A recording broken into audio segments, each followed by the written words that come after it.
Hello, and welcome to Wyverns and Weirdos Fathomless, a D&D podcast set in the world of Fierlor. I am your Dungeon Master, Darby. Joining me, as always, are Eddie, playing 𝗖𝗔𝗦𝗧, Mitch, playing Neris, Jake, playing the Fishman, Joe, playing Alton, Laura, playing Rue, Emily, playing 𝗖𝗔𝗦𝗧, and Zoe, playing Loren. Let's jump into it.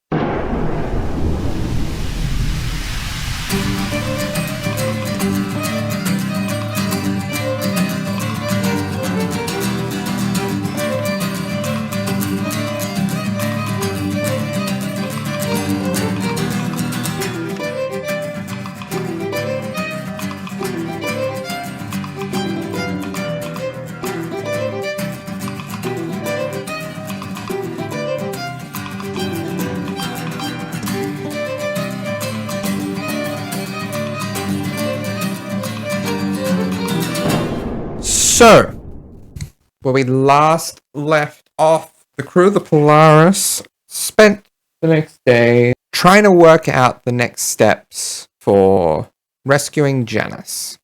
As it so happened, Janus was in fact on his way with others in tow as a part of the Sin Seekers, who proceeded to make a strike against the Polaris and the still guesting members of the Red Phoenix. We pick back up in the middle of combat at the top of a new round. It is Fishman. So who's the person in Fishman's face? Aloysius. Aloysius. Delicious. I would like to try something stupid. Always encouraged. So, goal of Fishman's turn is to somehow equip a bedroll so that he cannot be seen from behind. Hopefully, also still allowing him to perform an action. That's it. Just one action. That's it. Nothing else. How do you propose that this bedroll is obscuring you from behind? Cape style. Cape style. Yeah. But anchored to your head? I mean, it will very obviously be it's a bedroll. It's not going to work as a shield. I don't want it to be a shield. Are you putting it up between yourself and Aloysius, or yourself and the combat behind you? Well, putting him up between him and others is what he's hoping to do. I mean, they'll still be able to see you. They'll still, it's not going to... You can have a bedroll in front of you. I don't think it's going to impact the combat at all. He's going to try it anyways. Okay. Can he please take an attack of opportunity up to Janus and perform said task? You're going where? Sorry, again? He would like to go up to Janus. He would like to whip the bedroll over his back. Okay. Anything with your action? Yeah, he's going to try yet again to do protection from good and evil. And at the same time, so it's not actually an improvised attack. It is a slap, knock out of it, protection from good and evil. Because again, he is well aware that this is not typical behavior from Janus. Yeah. Roll me an unarmed strike. So that is a 17 to hit. That does hit.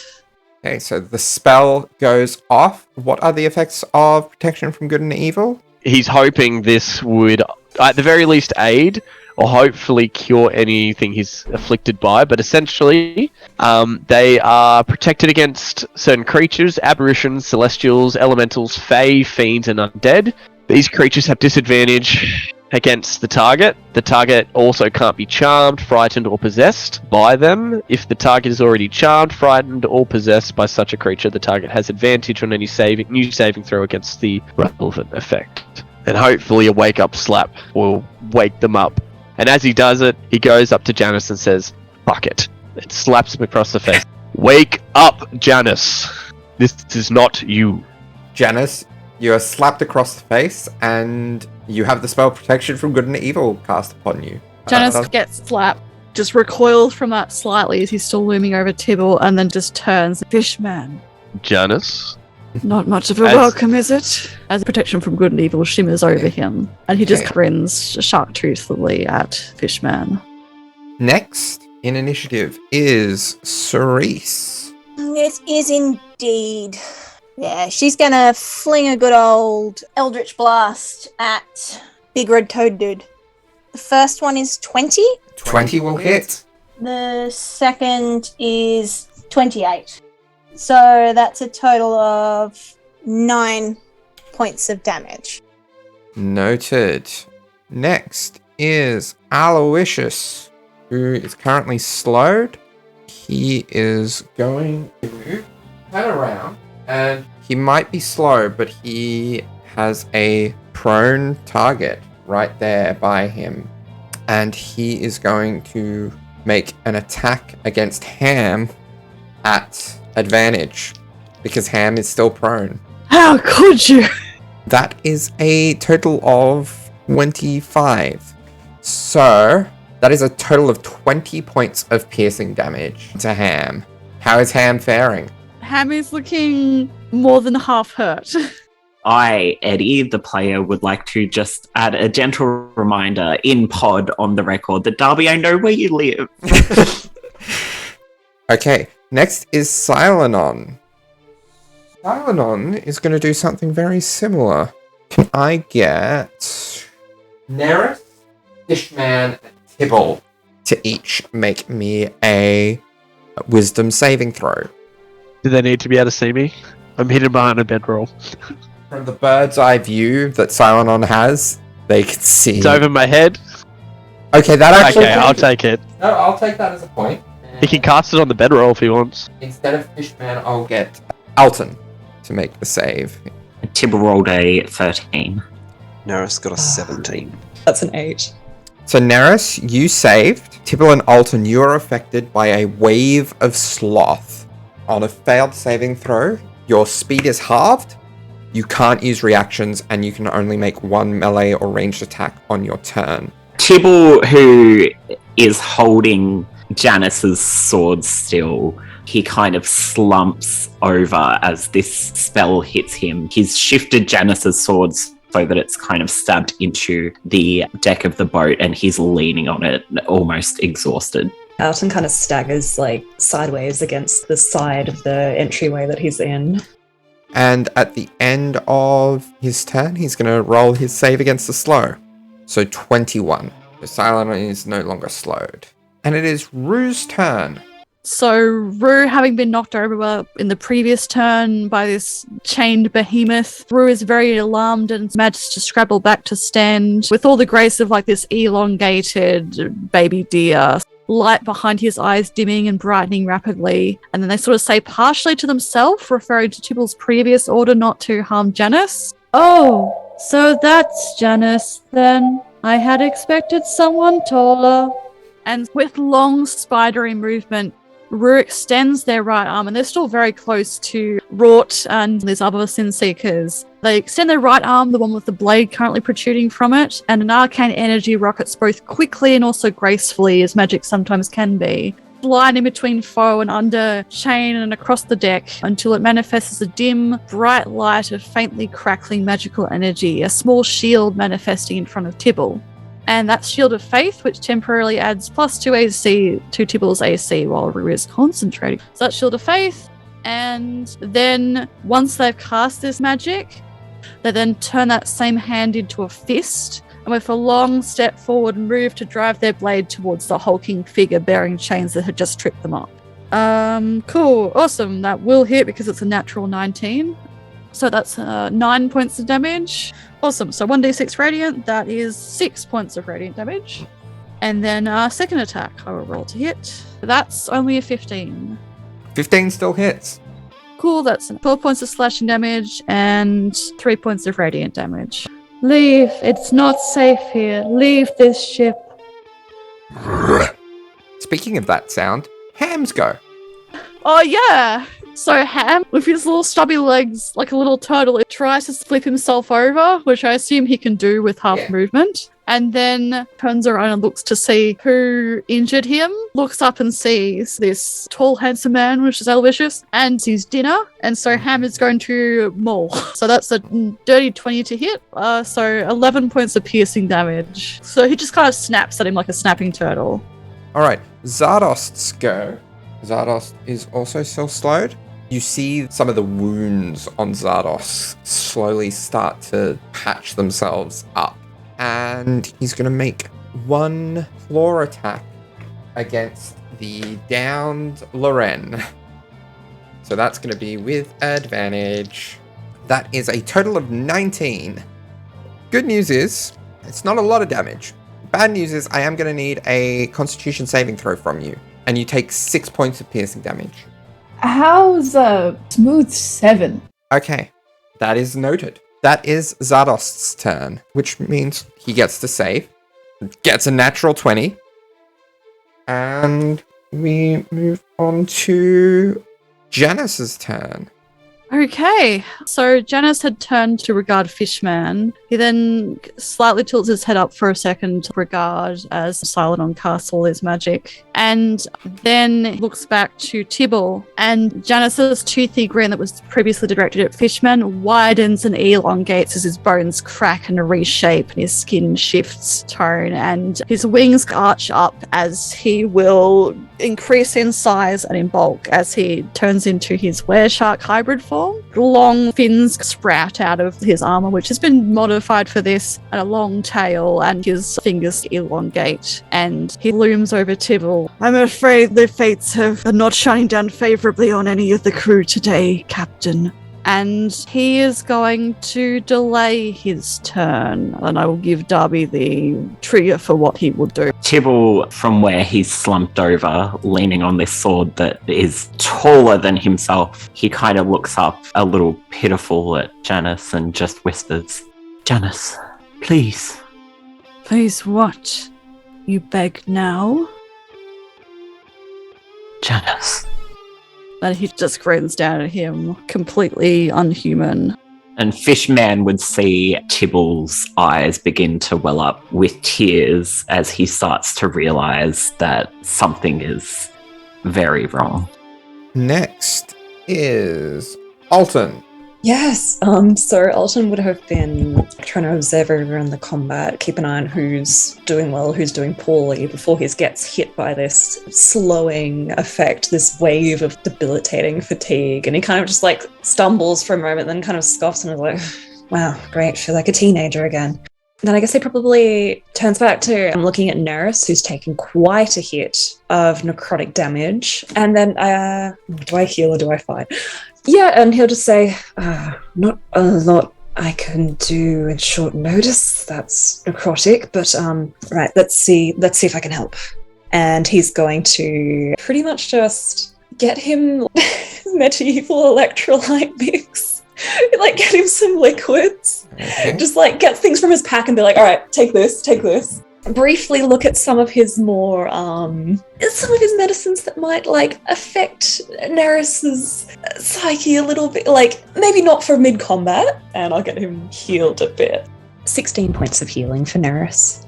If he can, he'll try to position himself more so that he's got more cover from people like behind the mast, if possible, but I think he's already in a pretty good position. All right, Loren, it is your go. Yes, so I am prone at the feet of a big fucker, and she's just been clawed. And again, it's that thing as her not the right red blood pools on the deck of the Polaris, as it has at least once before. She is more concerned with her clothes covering her skin than she is about the wound itself. We now all know a little bit of why.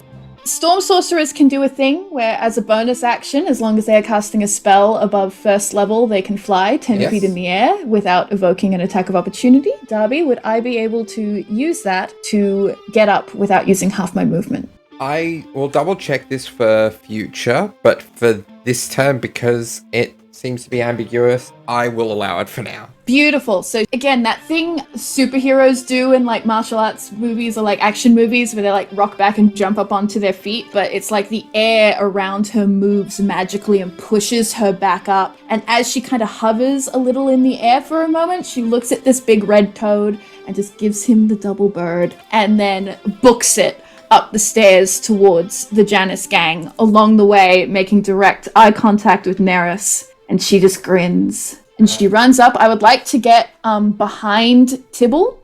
She's said a lot of things about Tibble lately. she doesn't want him harmed. All 5'2" of her looks up at the over 7 foot of Janus, who has attempted to rip off her arm before, and she smiles. Stormbreaker, I feel like you're out here thinking you've only got 2 options. I don't see any point going back to this crew, considering what you've told me. And I don't see any point spending time with a bunch of posers. And she points up at Silenon, very quietly gives him the little up yours. You can make your own choice here, and we have a ship not far away. Besides, and then she flips her staff around. She's had it kind of Triton end up for a while. She flips it, points it orb ways towards the little wizard dude who's down on the other side of Ham, fucking shit up. And I would like to hit that bastard with insinuation. That is a wisdom save, 17. He's a wizard. It's probably gonna work for him, but please? I rolled a 19 on the dice, which is 24 total. Okay. Neris is going to silvery barbs.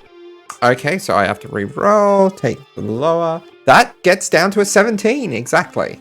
Nervous! So what's your save DC? Lorraine? 17. So that still succeeds. Fuck. Thank you for trying.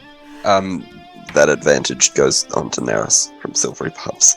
Yeah, no, that's fair. You need it. So she points her staff at this guy, and nothing happens to him, but Janus would see the blue orb, the same color as her eyes, turns black for a moment. Just this void of darkness, these vague, murmuring screams coming from it.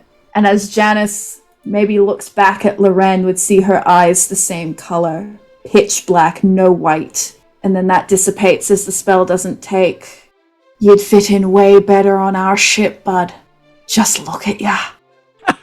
Perhaps I might, but you, the third option, I'd have to talk to my wife about that, but while her interests are her own, you're not my type, Stormbringer. My own home. And leave you without a storm to break. Come now. We know what we are. Kind of like tosses his head a bit and then just like turns away from her and back towards Tibble. Okay, it is now Neris's go. Neris, on coming up onto the deck, has realized that there's a lot happening. A lot of this is revolving around the Sin Seekers. He wasn't here when they all arrived. And when Neris arrived on the deck as well, Janus was already essentially above and behind him. He knew Janus was involved, but not that he was here exactly. But on hearing Janus call down to some of the crew of the Sin Seekers, Neris kind of starts a little bit. And as he finishes casting slow on everyone except for Janus, he sort of stops and turns to look up to where he is. And Neris is going to sort of very carefully, nervously, and slightly painfully make his way up the stairs. I think as Neris goes, Alshin would just hand out for a second, don't go throwing yourself into danger, right? Use your, and he does a wavy hand, magic gesture. Neris is going to, as he gets to pretty much the top of the stairs, he's going to very nervously kind of go into that half jog as he kind of circles around. Doesn't make eye contact with anyone else on board. Maybe a fleeting look at Loren, because there was that eye contact and the grin of I'm up to no good, which he doesn't like. And Neris is going to look at Janus. Janus. He does turn to look with some start. You, they obviously don't have much time. I need to tell you. When you were taken, I felt your betrayal. It was deserved. We have a duty of care, and we failed you. There is so much that we all want to do, but have not. I'm sorry that we didn't do more. But now that you're here, we have a chance, maybe, however small, to get you back to your family. A chance. He is very singularly focused in response to this for a moment. It's almost like he's frozen for a bit. He's still poised towards Tibble, but he does listen. as thunder flashes in the background. Think we'll call that Neris's turn. And it is Zam's turn. Yeah, Zam's going to do something pretty fun here. He is going to take the risk of a gravity wave. So that is going to be everyone except for Therese and Rue, who need to make a strength saving throw. Does it have to be strength? Yes, it does. Does it have to Hi, guys. Could it not be strength? Could it be maybe constitution? Maybe, or like dexterity? Oh no. No, it's strength. Tibble's a strong character, I thought and yet because I'm a fighter, I get proficiency in strength saving throws, because otherwise I would have gotten a 0. I So- rolled a 1. So Alton rolled a 1. Tibble? Tibble rolled a 14, which is low for him because he has a +7s. Okay, Janus? 18. That is a success. Fishman? 18. Tibble, your 14 is a success. Loren? I remembered that she can actually expend a sorcery point to re-roll a save she failed. So instead of a 15, that's now a 19. Neris? With advantage 12. That is a failure. Also, Ham. Ham is a 16. Aloysius and Silenon both need to make strength saves. Silenon, handy success. Aloysius, not so much. So this is basically a point of gravity right on the railing, and everyone feels themselves being drawn towards it. If you succeeded, that's a 14 or higher, you manage to keep yourself firmly rooted in place and fight against the pull. If you failed, you are pulled towards the railing and take full damage. Those who succeeded still take half damage. The total damage is 39 force damage. Belson is like buffeted along like a paper bag. He's just lost into the breeze. Neris, how are you? So I have a quick question. Yeah. Because Neris is further away from the gravity point, do I take more damage because I fall further? No, because the damage is all part of the spell. Perfect. Neris is good, baby. If anyone so happens to land on Fishman, he's got a bet on his back. Might be soft. While Tibble is in this fugue, exhausted state, clearly both physically and emotionally wrecked. As the gravity pulls towards him, you see the sword of Janus just lean slightly towards the gravity well, but be the only thing that's keeping Tibble standing upright. Next, after that devastating turn, is Tibble's go, which actually triggers Janus's held action. Oh, okay. So interestingly, Janus has been primed. You can almost see the wired hulking energy that he's storing within. Janus is always very big in all of his movements. He's very reckless. He's also very poised. In these past 6 seconds, especially the most immediate ones, his attention has been completely pulled, especially when Neris called out to him, I guess, and then just got yoinked away. He looks down at himself for a moment, and it's almost like he's been planning what to do for a long time, longer than this current combat and these seconds that have gone by. And in that moment, Janus moves to rear back towards Tibble. As he does this, there's this very quick look that passes over Tibble's eyes, and Janus, you would recognize it as one of deep care and acceptance, and he bows his head. Janus bares his teeth, then just shakes his head again for a moment, and he looks like he was about to chomp Tibble, and instead Janus is going to grab Tibble. If I can, I'd like to grab him and throw him. I think that would count as your 2 attacks. So with the first one is an athletics check. Tibble had fully accepted whatever fate was about to befall him, so you would succeed on that check. Cool. That is a 24. So he grabs Tibble. If anyone who's watching would see Janus swoop in as if he's about to basically bite Tibble's arm that's holding his glaive and rip it off. And instead he, at the last second, maneuvers it, grabs Tibble and just throws him away from him back towards the center of the deck. I think this would be an improvised weapon attack. Like a ranged attack. Although you're not aiming at anything, so maybe it's just an athletics to see how far you can throw him. That's a 23. He is picking him up and throwing him away from Janus at whatever the cost. He's trying to get Tibble distance away from himself. I don't think he says anything. He just throws him and then just doesn't slump, but kind of tilts his head down slightly. I think we'll go there in between Zardos and Rort. And prone for good measure, because you've just been thrown. Tibble, Yes, as strong and at times not necessarily imposing given his short stature, but he always has given that air of like a strong and capable captain.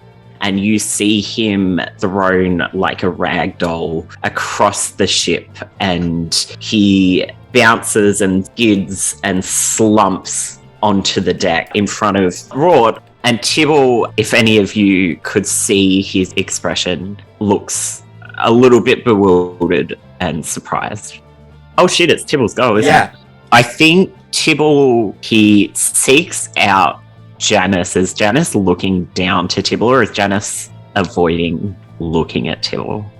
Once you've answered that, Janus, can I get you to roll me a 5d6 bludgeoning damage for the fall? Maybe do that first. Tibble might not be conscious. Yeah, true. We'll do that. 16. Was that 5d6? Yes. Yep, 16 points of damage. Was Janus looking at Tibble or avoiding looking at Tibble? He's At all both costs. looking in that direction, but you can't see whether he's like looking directly at you from this point.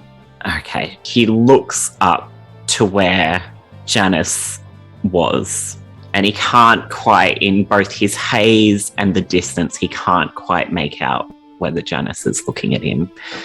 But something in Tibble's eyes clicks like an assurance, and he pulls himself up using his half speed, and using his Starseer cutlass, he's going to... Where is Silenon in relation to Tibble right now? Silenon is up on Crow's Nest, so quite a ways up. How far in feet? Probably about 40-ish. Tibble turns his gaze from Janus up to Silenon, and he pulls out his Starseer cutlass and doesn't say a word, but he points up to Silenon, the marked, and he casts Guiding Bolt. So, just as a flavor thing, I'm going to say these things happen simultaneously, but from a mechanical perspective, he is going to subsequently use his legendary action to shoot a fire ray at you. Do need you to roll me an attack with it. That's a 23 to hit. So, at the same time, he sends down a beam of fire at you, and your radiant beam, this guiding bolt, consumes this ray of fire as he misses, but you hit him. I'm not even joking. I rolled 3 6s in a row and then a 5. Oh, wow. Okay, so that is 23 points of radiant damage. And that's all Tibble does, but he looks exhausted and he slumps sort of forward once he's done that. And that's all he does. Next is Rort, who is going to his one attack against Rue. So Rue, I assume a 14 doesn't hit you as he tries to go. It does with not it. hit. Okay, so that is his turn. And as a sidebar, Rue is looking more and more stressed as well as they're sort of shaking. But they're trying very hard to focus on this little shield that's rapidly trying to follow Tibble. But they still manage to step out of the way. More nimble than the chains somehow. Next is Fishman. Alright, cool. Can he please... He's already within 5 feet, but can he please get his face as close to Janus as possible? And he will stare him dead in the eyes and say, "You are someone who makes memories and who shares them with passion. Remember this moment well of the Polaris slaughter, who did not raise arms against you. I hope it is fun to share as the other tales you tell of. Something I will surely miss. As he'll then turn his back and take a pot shot at the man in the mast, please. Does a 10 hit? Does not. Excellent. Second attack. That's even worse. It's a 9. And that's it. He does 2 pot shots and they fly either side, I guess. I guess he put his energy in the moment prior. Cerise. So, Cerise is standing up on the crow's nest just watching whatever the hell is going on down below. She can pinpoint the wizard and she's going to be like, you know what? Fuck you specifically. And is going to little flourish and cast Chromatic Orb at the wizard. Say nat 20 sound. That is nice and tasty. That definitely hits. That makes it a 26. Yeah. So that's 15 on the dice, so that's 39 all up. And after she's sent it off, she just sort of leans on the edge of the mast and just says, well, fuck you too. Next is Aloysius. You know what? He's right there. He's prone. Neris, how would you feel about getting stabbed? I mean, it's not ideal. Oh, can you double check your concentration on this load? Oh, It's gone. So, 3 attacks, all at advantage, as you are prone. That is a pair of 2s. So that is a 9 on the first. Just A 26 on the second. hits. And a 25 on the third. Hits. So you take a grand total of 9. Just what's the first damage first? 28. Okay, That's about- Neris is down, and then immediately takes 2 death saving throws. Actually, no, because of orders, he wouldn't have attacked you the third time then. So you don't have those saving throws. For reasons. So, we've just gone off at that point. And done his third attack against Lorraine. I'm just standing here looking beautiful. I don't know what I've done to You're you. the closest combatant. So that is a 15. Of course. This could actually end quite poorly for me. That's only 6. Then it is Silenon's turn. Silenon is going to fly down Tibble. And from there, he's going to spear him. That's only a 2 on the dice, so a 9. The second spear that's much better. That's a 26. Yeah, that hit. That is a total of 7 damage between piercing and fire. Rue, it is your go. All right. Again, Rue is just sort of like rapidly trying to kind of catch up with everything that's happening and looking between Tibble and between Neris and between the rest of the crew. And Neris is passed out actually, isn't he? Yeah. Yeah, okay. Hang on. Sorry. I just forgot. And I'm near Tibble, aren't I? As well. So now I'm trying to catch up with what's actually happening. There's a lot going on right now. There's a wall of Sin Seekers between you. Oh, okay. So I can't get to Tibble. So Rue calls out, Captain, you should run. I will be there soon. Your crew has your back. And then Rue is going to instead turn around and immediately with their long spindly fingers, they're going to kind of like crouch over Neris, which looks terrifying because they're a 7 foot tall, long spindly thing. And with both of their hands, they're going to just like electroshock type things in emergency, and they're going to pump in all of their lay on hands into him. As basically some of the energy that is shining very brightly through Rue's eyes transfers directly through their hands into Neris, which Lorraine is the only one who knows the significance of that. So you get, let's say, 30 points of healing. For reference, Zardost and Rort both tried to take attacks of opportunity against you as you ran away. They both missed. Rip to them, I guess. For my bonus action, I guess. Yeah, no. For my bonus action, I'm going to Misty Step back across to the other side where Tibble is. Okay. And then Bruce, same protective stance. It's probably not over Tibble, but is near Tibble. At the end of your turn, Silenon is going to use a legendary action to use a fire ray on Tibble. That is a 24 to hit. I think that maybe that definitely hits. That is some near max damage too.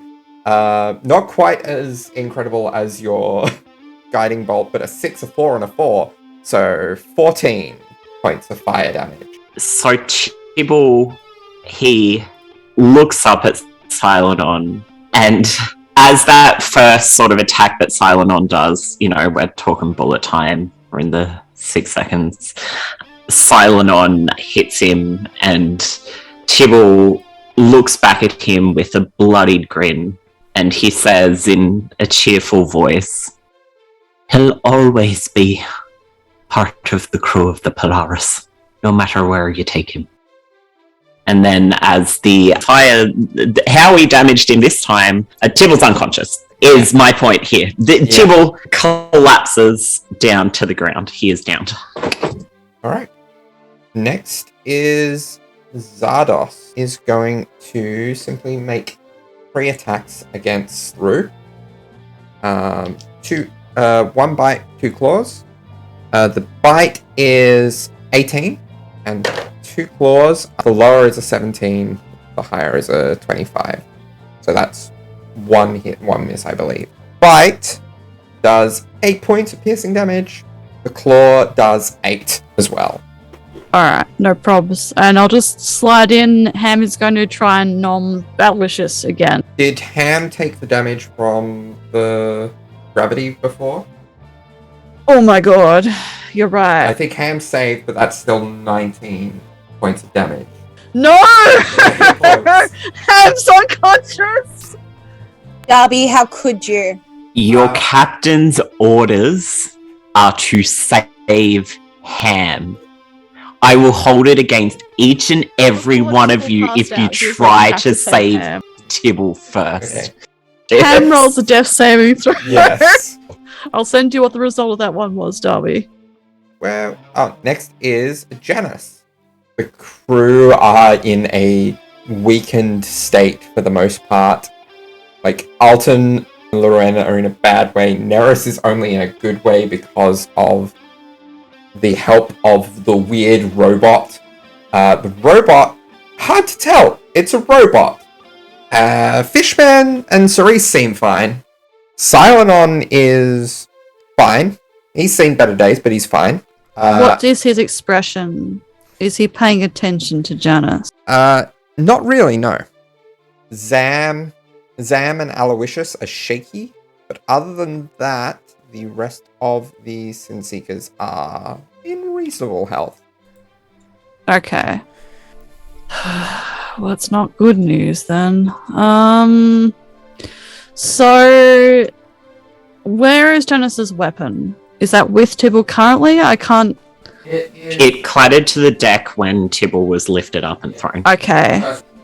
So Janus probably is still just looking shocked, and I think sort of after this has happened, and he's again still thinking about some words that were said to him, I kind of feel like there's the more like cracking and shifting of bone, and he reverts back to his Aasimar form. And he kind of just slowly pads along to where his glaive is. And he is going to look over, because he's like up on above the deck, I believe. He got pulled, but he got pulled into the banister and is still up in that area. That makes sense. And everyone else saved. Janus just looks back at Neres with his human eyes, and he forgoes his turn. Okay. Alton, your go. Is Tibble within 6 feet of me by any chance? 6 feet or 60? 6. 6? No. He is about 30 feet from you. And he's surrounded by Sin Seekers. Yeah, so Alton was pretty much like tumbled over here before, and he's just seen Neris I mean, I probably heard Neris cry out in pain. He's seen Tibble getting knocked unconscious. And this is his fucking job to keep people conscious. And he is failing at this. And he's still slowed. He's feeling horrible, so he's going to take half of his movement. So he's going to take 6.5 of his 15 feet to stand. He's just going to yell out to the crew. Be like, crew, get on deck. Where the fuck is Sia? Sia, we need healing. Rue, we need healing. Now, the captain's down. And, I guess, yeah, he's going to make his way to, towards Tibble, I suppose. 5 feet forwards. Because of the way things are outlined, you are right by Ham, but beyond that, like, that's about as far as you can get. Yeah, that's fair. Because even if you want to dash, that's not going to get you very far. Do you wish to heal Ham at all, seeing as you're there, or...? I guess, yeah, Ham would be a boon to have on our side, I guess. He has veterinary experience, sure, okay. He's, like, looking rather desperately towards Tibble, and then he's just gonna see Ham, and then just grab something from his bag and inject it into Ham. Okay.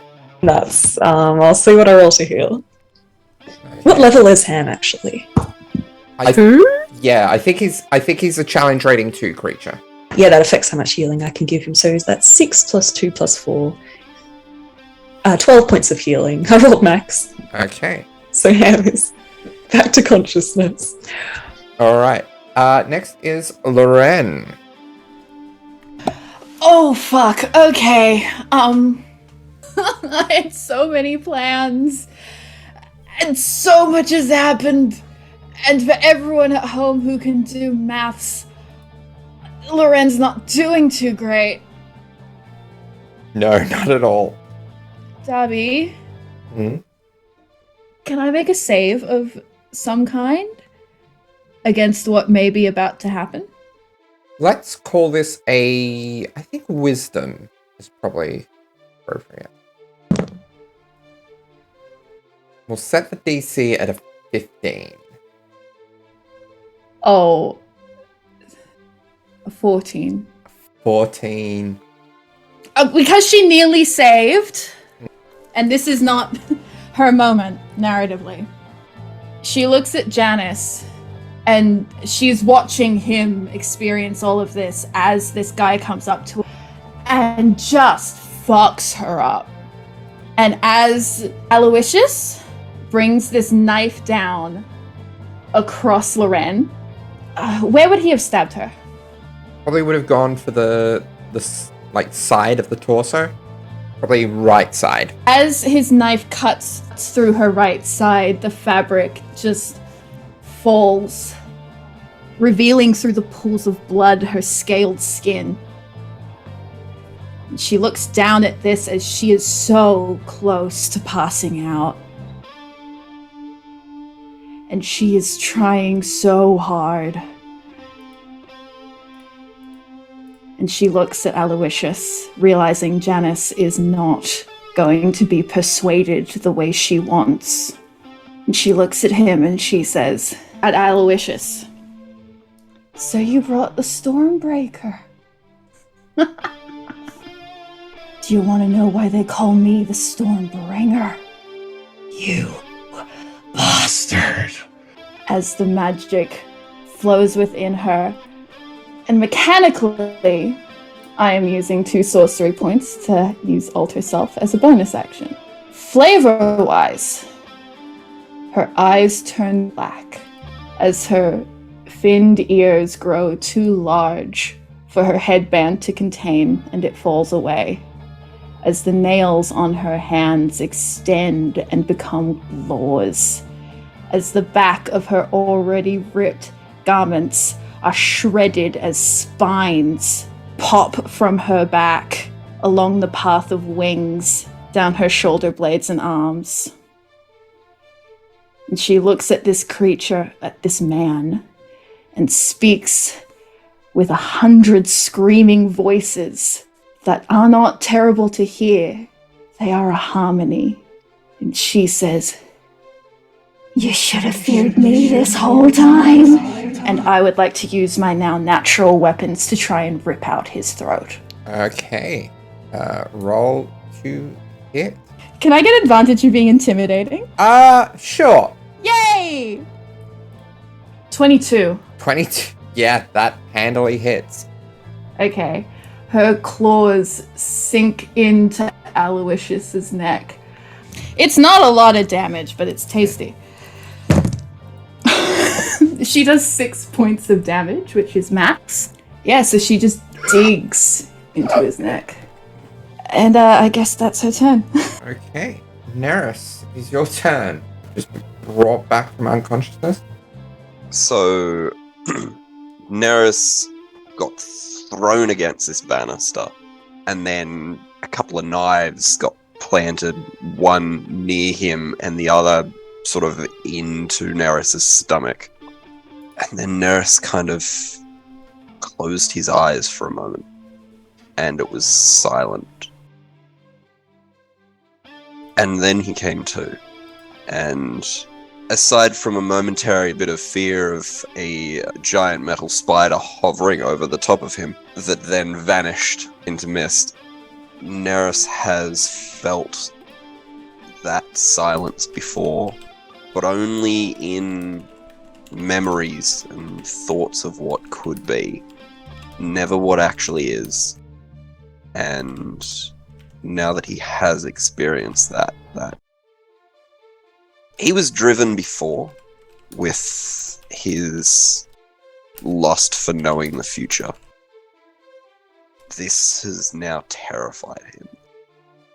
And he's going to look at this individual who has done this to him and attempt to, not getting up or anything, I imagine Neris is sort of on his back and he tries to push himself away with one hand as the other starts to slowly create a circle and is going to try and create a little magic portal under Aloysius's feet. There is a wisdom saving throw in this. He is probably going to fail this. That is a 12. The portal opens up under Aloysius's feet, and maybe Janus, but probably definitely Loren, would see through that portal as just blue, and almost this immense pressure is coming from it as Aloysius is teleported 90 feet straight down. Okay, so what spell are you using there? I'm using Vortex Warp and just under the ship. Getting rid of him. Yeah. Okay. And I'm not sure how fast this ship is moving, but I think 5 miles an hour is a decent number of feet per turn. Okay. So that's Neris's action. Alright. Okay, Sam's go. And he's gonna start reading something. Then we get to Tibble's go. Tibble, can you roll me a death saving throw, please? I most certainly am. But for those of you playing at home, as well as those of you who are playing along with me, only Darby gets to know what Tibble's rolls will be for his sake. Interesting. That's Tibble's go. Okay. Alright. Rort is gonna turn around and is simply gonna chain smash Tibble. So I still technically need to see if I hit. But if it hits, it's an auto crit and an automatic 2 failed death saves. Is Shield of Faith still up? I believe it is. I don't think Rue's taken a significant enough amount of damage. Oh, I don't think they have. So there's a very weak looking little magical field that's trying its best. And yeah, it hits in. So that's 2 failed death saves. So Rort raises up his arm and slams down the chain that just crush into Tibble's tiny little ribcage. And when that happens, you hear a crunch sound that seems to reverberate throughout the silence of the ship. And as that happens, the piece of paper that Zam is reading from crumbles to dust, and the Sin Seekers aboard the ship teleport off elsewhere. Now, I want to ask a question of one of you. Janus, are you taken off by that teleport?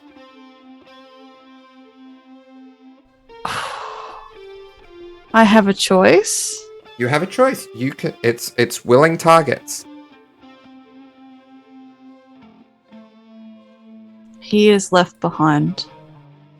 Is left behind. And we will deal with the aftermath of all of this next time. Oh no! Sorry, I'm just gonna go and shave my head with all the stress. Right? Gosh. Hope you enjoyed this episode, guys. Thank you you so next much week, for supporting everyone. us, Next time, and right? we'll see you next week. Please tweet us your Annoying. thoughts. Yes. Have a good week. Thanks for listening. Bye. Bye.